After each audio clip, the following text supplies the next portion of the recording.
সম্মানীয় দর্শক বন্ধুগণ, পশ্চিমবঙ্গের কৃষক ভাইদের জন্য আরও দারুণ সুখবর। শস্য বীমা প্রকল্পে ক্ষতিগ্রস্ত কৃষকরা যাতে ফসল নষ্টের ক্ষতিপূরণের আর্থিক সাহায্য পেয়ে যান, সেই জন্য কৃষি দপ্তরের তরফ থেকে নেওয়া হলো গুরুত্বপূর্ণ উদ্যোগ। সরাসরি ঊর্ধ্বতন কর্তৃপক্ষে রিপোর্ট পাঠিয়ে দিলেন কৃষি দপ্তরের আধিকারিকরা। যে সকল কৃষকের ফসল নষ্ট হয়েছে প্রত্যেকেই ধাপে ধাপে শস্য বীমা প্রকল্পের টাকা পেয়ে যাবেন। আজকের এই ভিডিওতে আপনাদের জন্য রয়েছে বেশ কিছু গুরুত্বপূর্ণ আপডেট, তাই ভিডিওটি স্কিপ না করে দেখুন এবং চ্যানেলে নতুন হয়ে থাকলে ছোট্ট চ্যানেলটি সাবস্ক্রাইব করে নোটিফিকেশন অল করে রাখতে ভুলবেন না। এবং যেসব ব্যক্তি ইতিমধ্যেই সাবস্ক্রাইব করে রেখেছেন তাদের জানাই অসংখ্য ধন্যবাদ। দেখুন, শস্য বীমা প্রকল্পে আপনার যদি ফসল নষ্ট হয়ে থাকে তবে আপনি ক্ষতিপূরণ পাবেন। আজকের যে গুরুত্বপূর্ণ আপডেট সে বিষয়ে প্রতিবেদনে কি বলা হয়েছে আপনারা সরাসরি দেখুন। টানা বৃষ্টির জেরে জলমগ্ন মালদহের চাঁচল ২ ব্লকের চন্দ্রপাড়া গ্রাম পঞ্চায়েতের ৯টি মৌজার কৃষিজমি।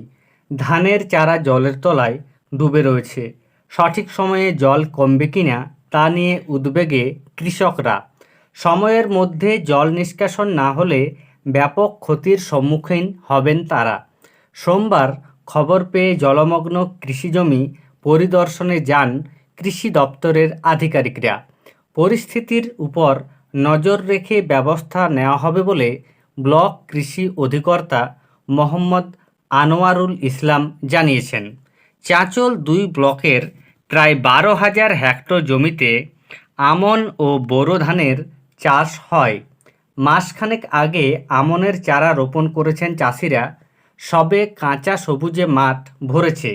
এর মধ্যেই কয়েকদিনের টানা বর্ষণে মাথায় হাত পড়েছে তাদের। রবিবার রাতে প্রবল বৃষ্টিতে চন্দ্রপাড়া গ্রাম পঞ্চায়েতের চণ্ডীপুর, উজিতপুর, কানাইপুর, বাহারাবাদ ও খানপুর সহ ৯টি মৌজার কয়েকশো বিঘার জমির ধান জলমগ্ন হয়েছে। কৃষি দপ্তরের কর্তারা জানান, প্রায় ২৫০ একর জমির ধান জলের তলায়। মাখনার জমিতেও জল আটকে রয়েছে। জল কতদূর গড়ায় তা নিয়ে আবারও ৪৮ ঘন্টা পর কৃষি এলাকা পরিদর্শন করবেন আধিকারিকরা।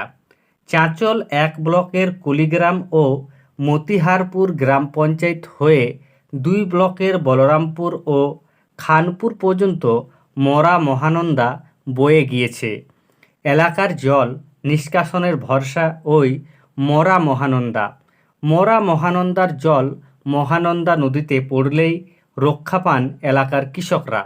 তাদের অভিযোগ, বলরামপুরে বেশ কিছু জমির মালিক মরা মহানন্দার পাড়ের জমিতে মাটি ভরাট করায় নিকাশি ব্যবস্থা মুখ থুবড়ে পড়েছে। বলরামপুরের মোহাম্মদ আলী জিন্নাহ বলেন, মরা মহানন্দার পাশে জমি উঁচু করা হয়েছে, যার মাসুল গুনতে হচ্ছে কৃষকদের। এমনকি মরা মহানন্দার বিভিন্ন ক্যানেলে মৎস্যজীবীরা জাল পেতে মাছ ধরছেন, ফলে জল নিকাশিতে ব্যাঘাত ঘটছে। মালতীপুরের বিধায়ক আব্দুর রহিম বক্সির আশ্বাস, কৃষকদের সুবিধার্থে এলাকায় খোঁজ নিয়ে ব্যবস্থা নেওয়া হবে। সুষ্ঠু জল নিকাশি ব্যবস্থা কিভাবে করা যায় তা প্রশাসনের সঙ্গে আলোচনা করা হবে। প্রশাসন ও বিধায়ক আশ্বাস দিলেও চিন্তিত কৃষকরা। কাজীপাড়ার আনিসুর রহমান বলেন, ঋণ নিয়ে ৫ বিঘা জমিতে ধান চাষ করেছি। বর্তমানে ধানক্ষেত জলের তলায়। সময়মতো জল নেমে না গেলে ক্ষতির মুখে পড়তে হবে। বাহারাবাদের হুমায়ুন আলীরও ৪ বিঘা ধানক্ষেত জলের তলায়। তার কথায়, ফসল নষ্ট হলে সারা বছর কি খাবো? কৃষি দপ্তর ও প্রশাসনের দ্রুত পদক্ষেপের দাবি জানিয়েছেন তিনি। ব্লক কৃষি অধিকর্তা বলেন, জলমগ্ন কৃষি এলাকা পরিদর্শন করেছি। বিস্তারিত রিপোর্ট ঊর্ধ্বতন কর্তৃপক্ষকে পাঠানো হয়েছে। ৪৮ ঘন্টা বাদে আবারও পরিদর্শন করা হবে। ক্ষয়ক্ষতি হলে নিয়মানুযায়ী কৃষকরা ক্ষতিপূরণ পাবেন। পুরো পরিস্থিতি নজরে রাখছে কৃষি দপ্তর।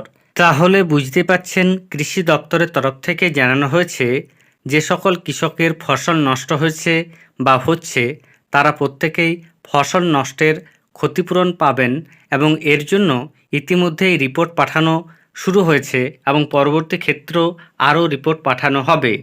আপনাদের জানিয়ে রাখি, এই যে প্রতিবেদন, এই প্রতিবেদনটি মালদহ জেলার কৃষকদের কথা এই মুহূর্তে তুলে ধরা হয়েছে। তবে প্রতিটি জেলাতেই যেখানে ফসল নষ্ট হচ্ছে বা ভবিষ্যতে ফসল নষ্ট হবে, প্রত্যেকেই আপনারা শস্য বীমা প্রকল্পে ক্ষতিপূরণ পাবেন। এর জন্য আপনাদের আবেদন করে থাকতে হবে এবং এই মুহূর্তে আবেদন শুরু হয়েছে, তাই আপনারা শিগগির যোগাযোগ করুন এবং আবেদন করুন। ধন্যবাদ।